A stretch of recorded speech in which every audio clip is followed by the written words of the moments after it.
నీకు తెలియదు మనలేదు నీకు తెలియదా బాబు 98% ఖాళీ చేస్తాను నీకు తెలియదు నీ సపరేట్గా ఊకోను. ఇప్పుడు అందులో ఇచ్చిన క్లారిటీ చదువుకొని అవి దాని తర్వాత ఏమైనా సమస్యలు వస్తే డెఫినెట్గా వాటి అన్నిటిని కూడా పరిష్కరించే బాధ్యత చేస్తాం. ఇప్పుడు అదే చెప్తున్నా 30 రోజులే కాలేదు. ఈ రోజు ఏమేమి అడుగుతున్నో ఆ వివరాలు ఇవ్వండి. అవి కాకుండా మిగతా సమస్యలు వాళ్ళు విజ్ఞాపన పత్రాలు ఇచ్చుకోవడానికి సపరేట్ కౌంటర్ పెట్టినాం అక్కడ. ఆ కౌంటర్లో మీరు ఏమి ఇచ్చినా తీసుకుంటే ఇప్పుడు ప్రజావాణిలో ఎట్లయితే తీసుకుంటున్నామో గ్రామ సభలలో రేషన్ కార్డు లేని వాళ్ళు కావచ్చు, ఇతర సమస్యలు ఉన్న వాళ్ళు కావచ్చు, లేకపోతే వాళ్ళ భూమి విషయంలో వారసత్వంగా ఒకవేళ బదిలీ కాని సమస్యలు ఉండొచ్చు. ఏం సమస్యలు ఇచ్చినా కూడా అక్కడ దరఖాస్తు తీసుకుంటాము. ఇప్పుడు నీకేం సమస్య ఉన్నదో నేను కొన్నిసార్లు గుర్తించాను, నువ్వు రాసిస్తే ఆ సమస్యను సంబంధిత అధికారులు విచారణ చేస్తారు, వాటి ద్వారా పరిష్కారం చూపిస్తాం. ఇంతకుముందు అంతా ఎత్తుగానే నీకు రామాయణ మంత్రి రాముడు సీత నీ సపరేట్గా ఊకోను. నువ్వు చెప్పిన సమాచారం కూడా కొంత ఉంది. ఆ వివరాలు చెప్పే అధికారుల పేర్లు కూడా చెప్పినావు అనుకో, ఇంకా కొంచెము పారదర్శకంగా ముందుకెళ్దాం. వినియోగించకుండా ఎందుకు తీసుకుంటారా కాళిదాస్? ఇది ఎక్కడ ప్రశ్న బాబు? నీకు క్వశ్చన్ అడగాలి నీ పాడుగా.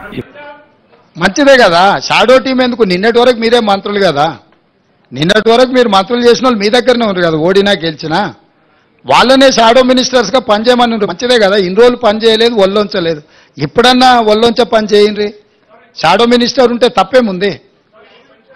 ఫాల్స్ రిపోర్టర్ గాల పత ఇప్పుడు తెలంగాణ జూన్ 3 దాకా కరోనా ఎక్స్టెండ్ చేసిన భారత కరెక్టేనా? దీన్ని ఏమన్నది? సన్నాస దరిద్రుడా? వస్తుంది అన్ని ఒకటే రోజు చెప్తా వెంకటరాజు గారు. నువ్వు మళ్ళీ ప్రెస్ మీట్ కూడా రావు. డెఫినెట్గా నువ్వేం టెన్షన్ తీసుకోక. ఏంటన్నా నీకు తెలిసిన వివరాలు కూడా ఉంటే వాటిని కూడా ఇస్తాం. ఇప్పుడు ఆల్రెడీ కాళేశ్వరం మీద ఆర్డర్ ఇచ్చినాం, చూసినావు కదా. మేడిగడ్డ అన్నారం బ్యారేజ్ల మీద ఏం చేయదలుచుకున్నాం ఇచ్చినాము. అదేవిధంగా ఛత్తీస్గఢ్ది యాదాద్రి భద్రాద్రి మీద కూడా ఆర్డర్ ఇచ్చినాము. దాంట్లో జ్యుడిషియల్ ఎంక్వైరీలో వెళ్ళే వివరాలు, రికవరీ, రెవెన్యూ రికవరీ యాక్టులు ఇవన్నీ ఉన్నాయి కదా. అప్పుడే అయిపోలేదు, ఇంకా 30 రోజులే కాలే, ముందుంది కదా ముసళ్ళ పండుగ.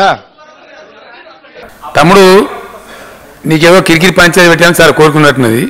అదేం జరగదు, నువ్వు దురాశ పడకు, ఊకోయిక చాలు. నీ ఉద్దేశం నాకు అర్థమవుతా ఉంది, నువ్వు ఎందుకు మాట్లాడుతున్నావు నాకు తెలుస్తూ ఉంది. నువ్వు కేసీఆర్తో పెట్టుకోలేవు, కొంచెం జాగ్రత్త. టీఎస్పీఎస్సీ విషయంలో మేము కూడా మీ దృష్టికి తీసుకురావాల్సిన అవసరం ఉంది, నిరుద్యోగ యువకులకు చెప్పాల్సిన అవసరం ఉంది. పరీక్షలు నిర్వహించడం కానీ, పరీక్షా ఫలితాలను ప్రకటించడం కానీ, ఉద్యోగ నియామక పత్రాలు ఇవ్వాలంటే తెలంగాణ పబ్లిక్ సర్వీస్ కమిషన్కు చైర్మన్ ఉండాలి. చైర్మన్ లేకుండా ఈ ప్రక్రియ ఏది జరగదు.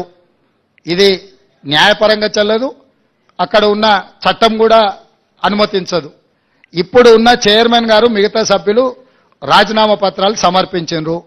గతంలో గవర్నర్ గారికి వచ్చిన ఫిర్యాదుల మేరకు వారు కొన్ని నిర్ణయాలు తీసుకోవడానికి రాష్ట్రపతి అనుమతి అడగడము, రకరకాల వివిధ స్థాయిలలో అవి పెండింగ్లో ఉన్నాయి. వాటిని ఒక్కసారి పరిశీలించిన తర్వాత న్యాయ నిపుణుల సలహా తీసుకొని వీళ్ళని ఆమోదిస్తామన్నారు. కొత్తగా చైర్మన్ సభ్యులను నియమించుకొని పారదర్శకంగా నిర్దిష్టంగా నియామకాలు జరుగుతాయి. ఎవరు ఏ గందరగోళ పడాల్సిన అవసరం లేదు, ఏ విద్యార్థులు ఆందోళన చెందాల్సిన అవసరం లేదు. ఇవాళ ప్రశ్నాపత్రాలు పల్లి బఠానీలలాక జిరాక్స్ సెంటర్లో అమ్మకాలు జరిగినప్పుడున్న చైర్మన్లు మెంబర్ల మీద నిరుద్యోగ యువకులకు విశ్వాసం లేకపోవడం, నిర్వహించిన పరీక్షలు అన్నిటిని కూడా రద్దు చేయడం, రకరకాల గందరగోళ పరిస్థితుల్లో ఈరోజు విద్యార్థులు నిరుద్యోగ యువకులు ఉన్నారు. కాబట్టి వాళ్ళు ఆల్రెడీ గవర్నర్ గారికి రాజీనామాలు సమర్పించారు. నాకు తెలిసి నెక్స్ట్ 4-5 రోజుల్లో గవర్నర్ గారు వీటి విషయంలో నిర్ణయం తీసుకోబోతున్నారు. వారు నిర్ణయం తీసుకున్న ఎంబడే వేగంగా కొత్త బోర్డును నియామకాలు చేపడతాము. చేపట్టిన ఎంబడే పోటీ పరీక్షలు నిర్వహిస్తాము. పోటీ పరీక్షల ఫలితాలను ప్రకటించి పారదర్శకంగా సంవత్సరం తిరిగే లోపల డిసెంబర్ 9, 2024 లోపల క్యాలెండర్ డేట్ మేము రిలీజ్ చేసినాము. ఖచ్చితంగా సంవత్సరం తిరిగే లోపల 2 లక్షల ప్రభుత్వ ఉద్యోగ ఖాళీలను భర్తీ చేస్తాము. పారదర్శకంగా చేయడానికి అవసరమైన నిర్ణయాలు, సాంకేతికపరమైన న్యాయపరమైన అంశాలను పూర్తిగా విశ్లేషించుకొని ముందుకెళ్తుంది ప్రభుత్వం. ప్రాపర్టీ ట్యాక్స్ మార్చ్ 31 అన్ని మారుస్తారండి. మీకు అవన్నీ చిల్లి క్వశ్చన్స్ అన్ని మారుస్తారు. ఈ పనికిపోయిన క్వశ్చన్స్ ఇవి పనికొచ్చేది కావు. నేనేమంటున్నానంటే అధికారం విడ్రాయల్ సిమ్టమ్స్ అనేది తెలుసు కదా. అంటే మా కొడంగల్ ప్రాంతంలో లేకపోతే నారాయణపేట ప్రాంతంలో కొన్ని ప్రాంతాలలో కల్తీ కళ్ళు ప్రభావం కొంచెం ఎక్కువ ఉంటుంది. మత్తు కళ్ళు అంటారు కదా, మందుకళ్ళు తాగినోడు సడన్గా మందుకళ్ళు దొరకకపోతే ఆ పిచ్చి పిచ్చి చేష్టల్ని తట్టుకోవడానికి కుటుంబ సభ్యులే మంచాన్ని కట్టేస్తారు తాళ్ళు పెట్టి. అధికారం పోయిన విడ్రాయల్ సిమ్టమ్స్ తోని కేటీఆర్ అట్లా మాట్లాడుతుండు. కొంతకాలం అతన్ని తాళ్ళు పెట్టి మంచాన్ని కట్టాల్సిన పరిస్థితి ఉంటుంది. ఈ అన్నిటిని మేమేం తప్పు అర్థం చేసుకోము. ఎందుకంటే అధికారం కోల్పోయిన బాధలోనో భయంలోనో రకరకాలుగా మాట్లాడుతుంటారు. షాడో టీం ఎందుకే? అసెంబ్లీలో నీకే మైక్ ఇచ్చి నువ్వే సూచన చేయి, నువ్వే సలహా చేయి, మేము తీసుకున్న నిర్ణయాలను విశ్లేషణ చేయమని బాహటంగా అసెంబ్లీలోనే అవకాశం ఇస్తుంటే మళ్ళీ ఇంక వెనకంగా షాడో టీం పెట్టేదేముంది? ఏ పత్రిక మీది? మీ ఏ పత్రిక నాకు అర్థమైపోతాను మీ మాటను బట్టి. ఎందుక నాకు అర్థం కాదు. చెప్పేది ఒక్కరు నాయా ప్రపంచంగా మీ ఆనందాన్ని అన్నట్టుగా రాసి మీ ఇష్టమైన గ్రామాలు పెట్టి ఇదేం పంపానండి. జర్నలిజం స్టాండర్డ్ ఉండాలా. There is a limit. KCR అన్నాడు ఎప్పుడన్నా ఏ విపక్షమా? ఎవడెవడు తలకాయనోడు? ఎవడు వాడు ఒకటేందే నీ ఒకటే కరెక్ట్ కాదు. ఒకటి చెప్పు ఫస్ట్. నువ్వు చెప్పా ఏ విపక్షమో చెప్పు. ఏ విపక్షమయా? నువ్వు ప్లీజ్ బీ పేషెంట్. ఏ విపక్షమో చెప్పు. నువ్వు వాడు తలకాయనోడా తోకునోడా మంచిగా గాడిదా? నాకేం తెలుసు? నాకు తెలియదు. నువ్వు చెప్పు ఏ విపక్షమో. మళ్ళీ ఇంకో ప్రశ్న ఇచ్చిపెట్టా. ఈ ప్రశ్న చెప్పు. అదేవిధంగా నిన్నో మన్నో ప్రజావాణి కార్యక్రమానికి కాడబిడ్డ వచ్చింది. అక్కడ దరఖాస్తు ఇచ్చింది, వీళ్ళు పరిష్కరించలేదు. నేను పరిష్కరిస్తున్నా, ₹1,00,000 ఇస్తున్నా అని కేటీఆర్ గారు ఎక్కడో టీవీలో పేపర్లో ఎక్కడో నాకు భలే సంతోషం అనిపించింది.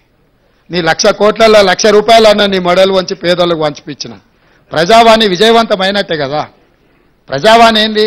అక్కడికి వచ్చిన వాళ్ళ సమస్య పరిష్కరించడానికి. ఆ సమస్యను మేము పరిష్కరించినట్టే కదా. ఆమె అక్కడికి రావడం వల్ల, ఆ సమస్య తెలవడం వల్ల 1,00,000 కోట్లు అక్రమంగా సంపాదించుకున్న దాంట్లో ₹1,00,000 అయితే ఒక మహిళకు పంచివ్వగలిగినాం కదా. కాబట్టి మా ప్రజావాణి కార్యక్రమం విజయవంతం అవ్వడం మొదలుపెట్టింది. భవిష్యత్తులో కూడా ఈ కార్యక్రమాన్ని ముందుకు తీసుకెళ్తాం.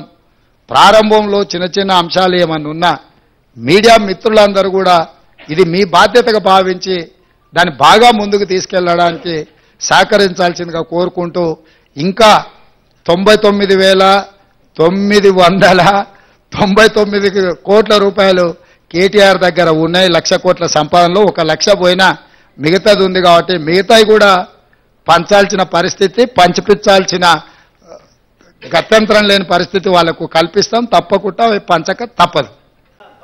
అది నీ బుడముండ వాదన, తలాతోకలేని వాదన. ఎవడా మాట్లాడినది నాకు అర్థం కాదు. నిపుణులు ఎవడా నిపుణుడు నాకు అర్థం కాదు. ఎవడవాడు తీసుకురాపో. అవి అట్లే అంటారు. మరి ఎట్లా అంటారు? నువ్వెట్లా అంటారు? నువ్వు మరి ఫుడ్ ప్రాసెసింగ్ ఇండస్ట్రీ రావాలా? దానికి 2-3 ఏళ్ళు పడుతుంది, 4 ఏళ్ళు పడుతుంది. పట్టదా? నీకు కూడా ఉండాలి కదా జ్ఞానం. మార్చాలన్న అంశం మీద మీరు ఇప్పుడు ముందడు తీసుకున్న స్టాండ్ ఇప్పుడు కూడా కొనసాగుతుందా? 100% అంతే ఇప్పిస్తాడు. లేదు సార్, దళిత సంఘాలు దళిత సంఘాలకి ఏ సంబంధమా? రాజ్యాంగానికి ఏ సంబంధమా? నేను అంబేద్కర్ గారు ప్రేరణ తీసుకున్నానే. నువ్వు ఉన్నావు ఆ విలేకరుల సమావేశంలో? ఉన్నా సార్. ఉంటే మరి ఏం మాట్లాడినా? నేను అంబేద్కర్ గారి గురించి మాట్లాడినా? ఆయన మహనీయుడు. రాజ్యాంగాన్ని రచించినట్లు అంబేద్కర్ ఉన్నాడు కదా సార్. అది మళ్ళీ ఎట్లా అంటే మళ్ళీ ఎట్లా మాట్లాడేమో నాకు అర్థం కాదు. అంబేద్కర్ గారు నేను డబ్బులు పెడతాను రాజ్యాంగం. మరి దాని సంగతి ఏంటి? రాజ్యాంగం రాసుకోవడం కాదు కదా. ఎందుకు మార్చమంటాం అడుగు. నీకు తెలుసా? నువ్వు రాయి. ఏం ఛానల్ ఇది? ఛానల్ పేపరా? రాయి. నువ్వు మేనేజ్మెంట్ కోటాలు వచ్చినోడు అయ్యా, నీకేం తెలియదు. ఊరికే అరవడం వల్ల ఏం ప్రయోజనం లేదని మొత్తం సభ నడిచిన తీరు మీరు చూసిరు కదా. బామర్దుల తాపత్రయం తప్ప ఒక్క సభ్యుడన్నా లేచి వీళ్ళు మాట్లాడుతున్న దాన్ని సమర్థించినరా? శాసనసభలో జరిగిన చర్చలు అన్నీ తీసుకోరు. వాళ్ళిద్దరే ఆరాటపడుతున్నారు, వాళ్ళిద్దరే పోరాటం చేయాలని చూస్తున్నారు. మిగతా ఎవ్వరు వాళ్ళతో కలిసి రాలే. అక్కడ అన్ని గంటలు వాళ్ళకి అవకాశం ఇచ్చినాం చర్చించడానికి. వాళ్ళు ఎంతసేపు అడిగితే అంతసేపు మైక్ ఇచ్చినాం. మా అందరికీ ఎంత తీసుకున్నాం అంతకంటే ఎక్కువ వాళ్ళకి అవకాశం ఇచ్చినాం. సో అక్కడ చెప్పలేంది ఇంటి దగ్గర పోయి ఆయన మాట్లాడుతుండు. వెనకడికి ఎవరో ఇద్దరు దంచుతున్నారట. ఇక ఆ దంచుడు ఎట్లుందనంటే రోళ్ళకెళ్ళి నిప్పులు ఇట్లా ఎగురుతున్నాయి. ఇక ఆ దంచడం చూసి అందరు అబ్బా ఏం దంచుతురు అని అందరు చప్పట్లు కొడుతూనే ఉన్నారు భజన పార్లందరూ. ఓ అరగంట అయినాక పెద్దావిడ మిసలావిడ అట్లకెళ్ళి పోత చూసి అరే ఆ రోళ్ళు జొన్నలు లేవు సజ్జలు లేవు ఎందుకు ఎగిరెగిరి దంచుతురు, ఎంత దంచినా అలచిపోడు తప్ప దాంతో వచ్చేది ఏం లేదని చెప్పినాడు. అసెంబ్లీలో కూడా హరీష్ కేటీఆర్ దంచుడు గట్లు ఉన్నది. ఆడ విషయం లేదు, ఎగిరెగిరి దంచినా ఎగరకుట్ట దంచినా ఆడున్నది అంత గంతే. మేము ఉన్న వాస్తవాలు అక్కడ బయట పెట్టినాం. మా ఆర్థిక మంత్రి గారు మా ఉప ముఖ్యమంత్రి గారు వాస్తవాలను అక్కడ టేబుల్ చేసి మీరు ఏమేం చెప్తారో చెప్పండి అని చెప్పి రోజంతా సమయం ఇచ్చినాం. అక్కడ చెప్పాల్సింది చెప్పకుండా ఇంటికాడికి పోయి మళ్ళేదో కొత్త దుకాణం తెరిచాను. వాళ్ళ దగ్గర ఉన్న ఆస్తి ప్రజల యొక్క రక్త మాంసాలను పీల్చి పిప్పి చేసి సంపాదించుకున్న సంపద ఈరోజు వాళ్ళు తింటున్నారంటే అది రక్తపు కూడు, అది శ్వేతపత్రం కాదు. మా వాళ్ళు ఏం చెప్పిండ్రు, నిజంగా ఉపయోగపడే వాటి అన్నిటినీ కూలగొట్టి మళ్ళీ నిర్మించిండ్రని అన్నారు. ఫర్ ఎగ్జాంపుల్ ఈ సచివాలయమే తీసుకో. గతంలో ఉమ్మడి రాష్ట్రానికి ఉపయోగపడ్డ సచివాలయం 2012లో ఎల్ఎన్టీ కంపెనీ కట్టిన భవనాలు అన్నీ ఉండే, 12 లక్షల స్క్వేర్ ఫీట్ ఉండే ఆ రోజు. ఆ రాష్ట్రం తరలిపోయినాక మొత్తం మనకు ఉపయోగంలో ఉండి ఇంకా అవసరమైతే ఇంకా కొన్ని హాస్పిటల్స్కో కొన్ని ప్రభుత్వ కార్యాలయాలు కూడా ఎక్కడెక్కడ కిరాయికునో వాటి అన్నిటిని ఇక్కడ తరలించి పెట్టుకోవడానికి అవకాశం ఉండే. ఒకవేళ ఇది మీకు అచ్చి రాలే, దీన్ని ఏ ప్రభుత్వ ఆసుపత్రిగానో మార్చి కొత్త ఖాళీ జగాలు ఈ సచివాలయాన్ని కట్టినుంటే ఇది ఉపయోగపడుతుండే, అది ఉపయోగపడుతుండే. ఇక్కడ అన్ని రకాల వసతులతో ఉన్న భవనాలను కూలగొట్టి కొత్తటి కట్టి ఆస్తి సృష్టించినమంటారు. అక్కడ కూడా ఉన్న భవనాలన్నీ కూలగొట్టి కట్టిండ్రు. ఎక్కడైనా ఉన్నదాన్ని కూలగొట్టి కొత్తది కడుతుందంటే ఉద్దేశం ఏందో మనం అర్థం చేసుకోవాలి. అంతెందుకు నేను కొత్త బండ్లు కొనను ఖర్చు పెట్టానని చెప్పిన, మీకు తెలవాల్సింది ఏంటంటే 22 ల్యాండ్ క్రూజర్లు కొని కొత్తవి దాచిపెట్టారు. నేను సీఎం అయినాక 10 రోజుల వరకు నాకే తెలియదు. నేను పాత బండ్లు ఏదో అడ్జస్ట్ చేసి అన్ని రిపేర్లు చేయండి చూసి ఇచ్చేయండి అని నేను చెప్తుంటే చిన్న ఒక అధికారి వచ్చి షోలో చెప్తున్నాడు, సార్ పోయినసారి 22 ల్యాండ్ క్రూజర్లు కొన్నాడు, అన్ని విజయవాడలో దాచిపెట్టినాం సార్, కొత్త ప్రభుత్వం ప్రమాణ స్వీకారం చేయగానే అన్ని తెద్దాం అనుకున్నాం, ఆయన నెత్తి మీద దరిద్రం ఉండి ఆయన ఇంటికి పోయింది సార్ 22 కొత్త ల్యాండ్ క్రూజర్లునే. అసలు ఇన్ని వందల వేల వాహనాలు ఉన్నప్పుడు ఒక్కొక్క బండికి దాదాపుగా 3 కోట్ల రూపాయలు అవుతుంది. మరి బుల్లెట్ ప్రూఫ్ చేసిన తర్వాత ఇంకా కొంచెం ఎక్స్ట్రా అవుతుంది. 22 కొత్త ల్యాండ్ క్రూజర్లు చెప్పా పెట్టకుండా కొని దాచిపెట్టిన కేసీఆర్. మూడోసారి కూడా వస్తాడు అన్ని అందరూ 22 అంటే ఆయనకు ఆయన వంది మాగతులకు అందరికీ ఉండడానికి. ఇట్లాంటివి ఆయన సృష్టించిన సంపద. అది ప్రభుత్వ ఆస్తి తీసుకోకుండా వెళ్ళిపోతే కావాలంటే మీరు కూడా తిరగండి, ఇస్తాం అట్లా రౌండ్ కొట్టండి. నీ తప్పలేక ఊకోను. అయ్యా పోయిన సంవత్సరం కానీ గత సంవత్సరం కానీ డిసెంబర్ 28కి మొదలయ్యి మార్చి వరకు పేమెంట్లు వేసిండ్రు. ఈసారి డిసెంబర్ 9 నాడే పేమెంట్లు వేసినాం. మీరు గతంలో చూడండి, ప్రతి సంవత్సరము ఎప్పుడు రైతు బంధు పథకం ఖాతాలో పడ్డది ఎప్పటి వరకు ఇచ్చుకుంటూ వచ్చిండ్రు. చాలా విచిత్రంగా అప్పుడే అది ఇయ్యలేదు అప్పుడే ఇది ఇయ్యలేదు. బాబామర్దులు ఇద్దరు తోకదగిన బల్లులాక వాళ్ళ దుంకులాట ఏందో నాకు అర్థం కాలే. పోయిన సంవత్సరం కూడా డిసెంబర్ 20 నాడు మొదలు పెట్టారు, మార్చి 31 వరకు రైతు బంధు పథకం ఖాతాల పైసలు వేసుకుంటూనే పోయినరు. అన్ని ఖాళీ చేసిపోయినరు నాయన, మొత్తం ఏంది లేదు, వచ్చి చూస్తే ఖాళీ గిన్నెలే కనిపిస్తున్నాయి. మేము లంక బిందెలు అనుకొని వస్తే ఖాళీ కుండలు కనిపిస్తున్నాయాడా. ఇక దాన్ని అంతా సరిదిద్దాలి సంసారం ఇప్పుడు.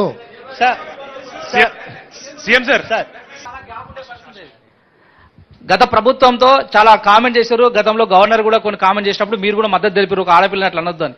సో ఆ గవర్నమెంట్తో గవర్నర్కి ఉన్న గ్యాప్ని ఆ గవర్నమెంట్ ఆమె చాలాసార్లు ప్రతిఘటించే ప్రయత్నం చేశారు. మీ గవర్నమెంట్తో గవర్నర్ గారికి రిలేషన్ ఎట్లా ఉండబోతుంది? ఎట్లున్నది అనుకుంటున్నావు? ఈ 25 రోజులు సేమ్ అట్లనే కంటిన్యూ అయింది. ఇంకోటి రాహుల్ ఎక్స్ట్రాలు ఎందుక ఇదే ఇను ఎంతో 1,50,000 ఇద్దామంటావా?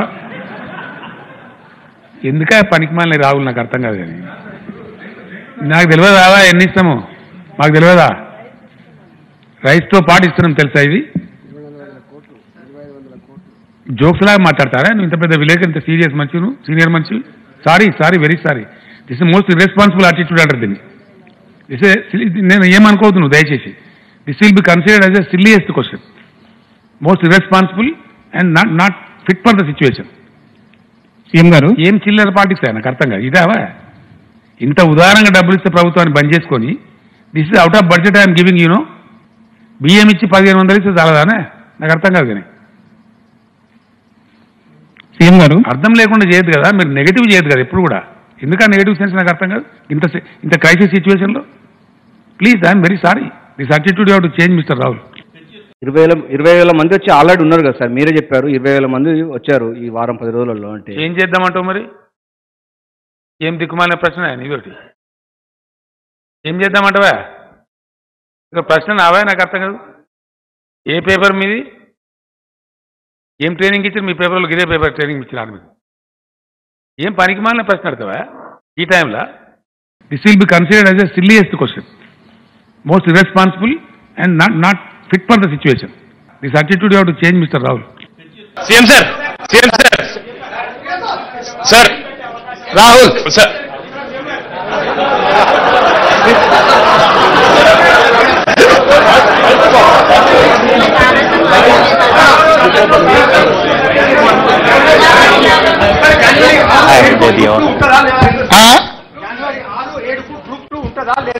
దాని మీద ఇంకా సమీక్షించి నిర్ణయం తీసుకుంటాం డెఫినెట్ గా రాహుల్ చెప్పింది మా దృష్టికి వచ్చింది డెఫినెట్ గా మా అధికారులతో మాట్లాడి నిర్ణయం తీసుకుంటాం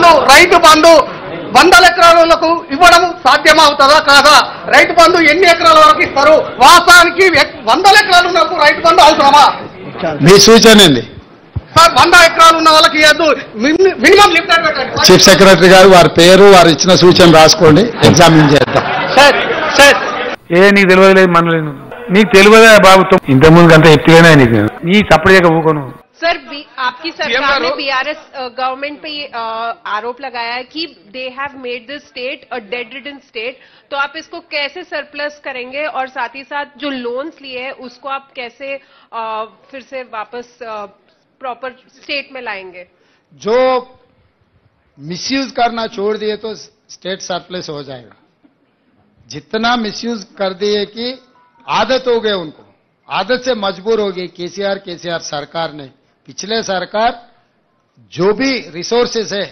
मिसयूज करने में उन लोगों का ध्यान है వాటన్నిటిని పర్యవేక్షణిస్తూనే ఉన్నాం ఇప్పుడు ఏమీ లేదు అక్కడ సార్ గారు అంతా ఊడ్చిపెట్టిపోయినరు తూడ్చిపెట్టిండు ఊడవడమే కాకుండా చాలా డ్రైగా ఉన్నది వాటన్నిటిని కూడా సమీక్షిస్తున్నాం అందుకే కేంద్రం నుంచి రావాల్సిన నిధుల కోసం కూడా అక్కడికి వెళ్ళి కలిసినాము వాటన్నిటిని పర్యవేక్షించుకొని అందుకే మీకు శ్వేతపత్రం ఇచ్చినాం ఎందుకు చెప్పాల్సి వచ్చింది అన్ని వివరాలు మనం ఎక్కడి నుంచి మొదలు పెడుతున్నాం వెనకటికి పెద్దోళ్ళు చెప్పి రేట్లు వేసినా లెక్క పెట్టేయమని సో ఈ కేసీఆర్ ఎవరికేమి ఇచ్చిండో ఎక్కడ ఏముందో కూడా చెప్పని పరిస్థితి ఉన్నందుకే ఈరోజు శ్వేతపత్రం విడుదల చేసినాము శ్వేతపత్రం విడుదల ద్వారా 6,71,00,000 పైచీలకు కేసీఆర్ అప్పు చేసి మనల్ని నిండా ముంచి ప్రభుత్వం వదిలేసి అందరు కలిసి పరారైపోయినరు ఈ పరిస్థితిలో నుంచి మనం తేరుకొని ఒక మంచి ఉద్దేశంతో ఆలోచనతోని ప్రభుత్వం ముందుకు వెళ్తుంది అన్ని విషయాలు పరిగణలోకి తీసుకుంటాం ఎక్కడెక్కడైతే రాబడులు ఉన్నాయో వాటన్నిటిని కూడా తెచ్చుకుంటాం భేషజాలకు వెళ్లాల్సిన పని లేదు కేంద్ర ప్రభుత్వం నుంచి మనకు రావాల్సిన నిధులు ఏమన్నా ఉంటే వాటిని తెచ్చుకుంటాం అన్ని రకాలుగా సమీక్షించుకొని ముందుకు వెళ్ళడం జరుగుతుంది ధన్యవాదాలు ముఖ్యమంత్రి గారు సార్ సీఎం గారు ఈ ధరణి సీఎం సార్ ధరణి రద్దు చేస్తున్నారు అలాగే CM sir Sriram thank you the success of free bus pass for women ఎంత సక్సెస్ అయిందంటే ఆటో డ్రైవర్లకు కష్టాలు మొదలయ్యాయి వాళ్ళ ఇన్కమ్ తగ్గిపోయింది so while that is the success ఆ డబ్బు లేడీస్ చేతిలో ఉంది డ్రైవర్స్ తాలూకు ఇన్కమ్ తగ్గింది దాని మీద ఏమైనా కొంచెం కన్సిడర్ ఆల్రెడీ మా ఎలక్షన్ మేనిఫెస్టో మీరు ఒకసారి చూడండి ఆటో డ్రైవర్లకు కూడా ఆర్థిక సహాయం ఇస్తాం దీన్ని మేము ముందే ఊహించినాం ఇది జరిగితే వాళ్ళకి ఏదైనా ఇబ్బంది జరుగుద్ది, నష్టం జరుగుద్దన్న ఆలోచన ముందే మా మేనిఫెస్టో కమిటీ చైర్మన్ గారు శ్రీధర్ బాబు గారు గుర్తించే మా ఎలక్షన్ మేనిఫెస్టో కమిటీలో ఆటో డ్రైవర్లకు ఆర్థిక సహాయాన్ని అందిస్తామని చెప్పినాము. స్పష్టంగా ఆటో డ్రైవర్లను కూడా అందరి వాళ్ళ వివరాలు సేకరిస్తాం, వాళ్ళకు కూడా ఆర్థిక సహాయాన్ని అందించే ప్రయత్నం చేస్తాం. హాయ్ ఫ్రెండ్స్, మా V25 న్యూస్ ఛానల్ చూస్తున్నందుకు చాలా థ్యాంక్స్. మరిన్ని లేటెస్ట్ వీడియోస్ కోసం వెంటనే సబ్స్క్రైబ్ చేయండి. అలాగే ఈ బెల్ ని కూడా రింగ్ చేసేయండి. మా లేటెస్ట్ వీడియోస్ నోటిఫికేషన్స్ అన్నీ మీ మొబైల్లో వస్తాయి. మా వీడియోస్ మీకు నచ్చితే లైక్ చేయండి, షేర్ చేయండి. నచ్చకపోతే కామెంట్ చేయండి.